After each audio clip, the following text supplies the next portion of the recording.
tergugat. Nama saya Nisa, selaku penggugat.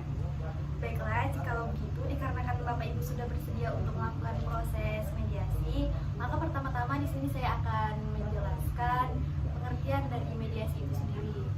Nah, mediasi ini merupakan proses cara penyelesaian sengketa melalui perundingan untuk memperoleh kesepakatan yang dibantu oleh pihak ketiga, yaitu saya sendiri selaku mediator.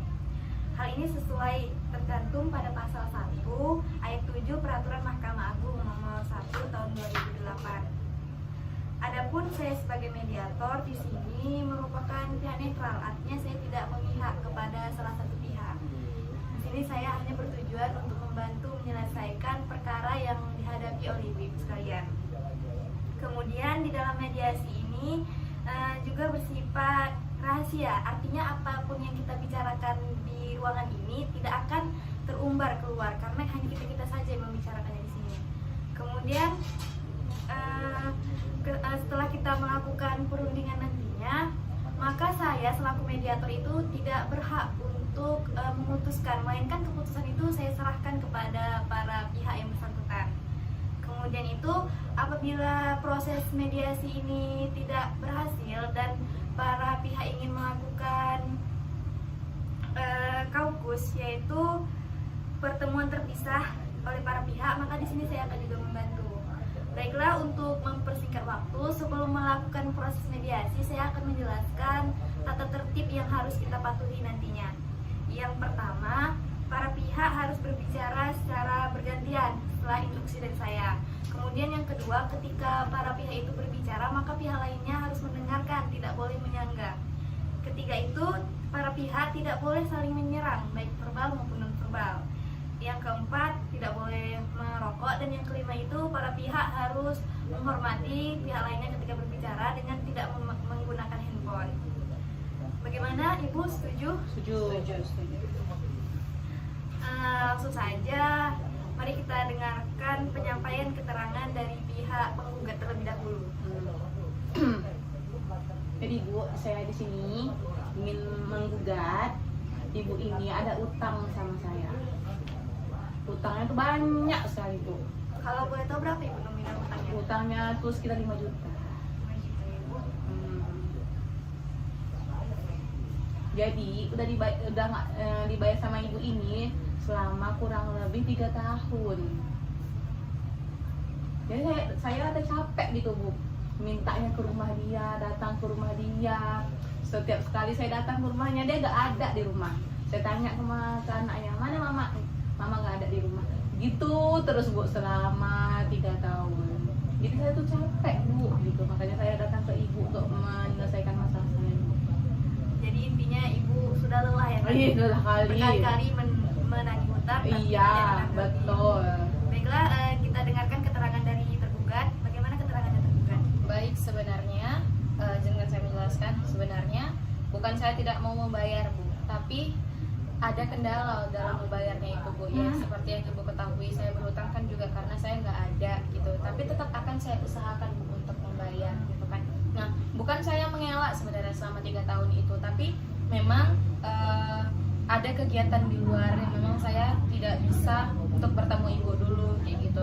Kemudian hutang-hutang itu juga ya benar saya ada hambatan untuk dalam membayar hutang yang besar itu tadi Bu.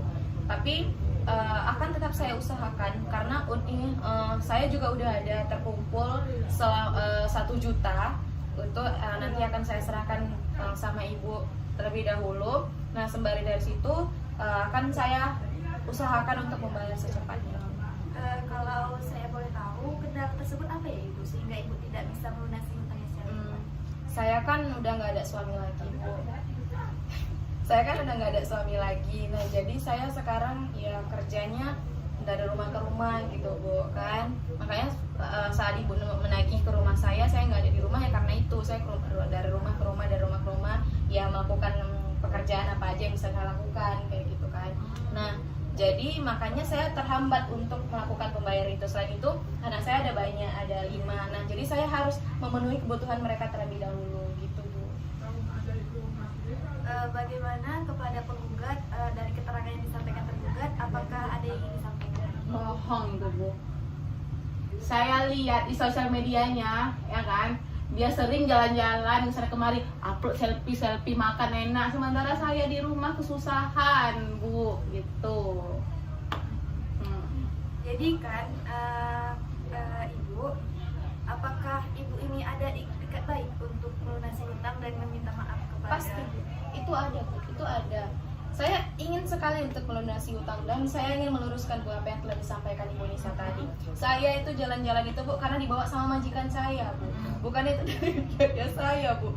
Bukan dari biaya saya dari majikan yang bawa Bu. Majikan yang memfasilitasi saya, makanya saya bisa posting, bisa jalan-jalan itu dari majikan saya Bu. Dan tentu saja saya punya itikat baik untuk bisa segera melunasi hutang saya Bu kepada Ibu Nisa. Jadi Ibu, di sini saya mengambil suatu kesimpulan, bisa dibilang ini ada kesalahpahaman di antara ibu-ibu. Cobalah penggugat bagaimana solusinya gitu agar masalah ini tidak dilanjutkan atau bisa diselesaikan dengan cara damai. Saya mau dia bayar uang mukanya aja lah dulu. Uang muka ya? Uang Bu, ya? mukanya dulu. Atas utangnya 5 juta itu. Karena saya juga butuh. Uang mukanya itu berapa ya Bu? 2 juta. 2,5. Jadi tinggal setengahnya lagi. Iya. Nah, gitu. Bagaimana tergugat apakah sanggup untuk membayar uang mukanya ini sebesar 2,5 juta? Untuk saat ini saya hanya bisa menyanggupi sebanyak 1 juta karena saya baru bisa mengumpulkan 1 juta. Tapi kalau memang harus secepatnya juga diminta 2,5 juta, maka akan tetap saya usahakan. Cuma untuk di awal saya hanya bisa memberikan sebanyak 1 juta. Ya, bagaimana penggugat apakah Sedikit kali 1 juta. Saya maunya 2,5. Atau ada jaminannya nggak? Jaminan. Keretanya saya tiap baru tuh keretanya. Baru dibeli. Kalau nggak keretanya aja jaminan. jadi Ibu menginginkan jaminan ya? Hmm. Nah, kepada tergugat Ibu ini ingin menginginkan jaminan supaya bisa dipercaya gitu. Apakah bersedia Ibu untuk menjaminkan kereta itu? Baik, saya bersedia untuk menjaminkan kereta saya dan juga kereta saya. Oke, berarti begitu ya. Hmm. Baik, setelah perundingan tadi, maka di sini saya mengambil kesimpulan bahwasannya para pihak telah sepakat untuk berdamai sehingga kasus ini tidak akan lagi dilanjutkan ke pengadilan. Nah, sebagai penutupnya untuk mengakhiri mediasi ini, bolehlah bersama-sama atau speaking antar Ibu. Ya, cepat bayar utangnya.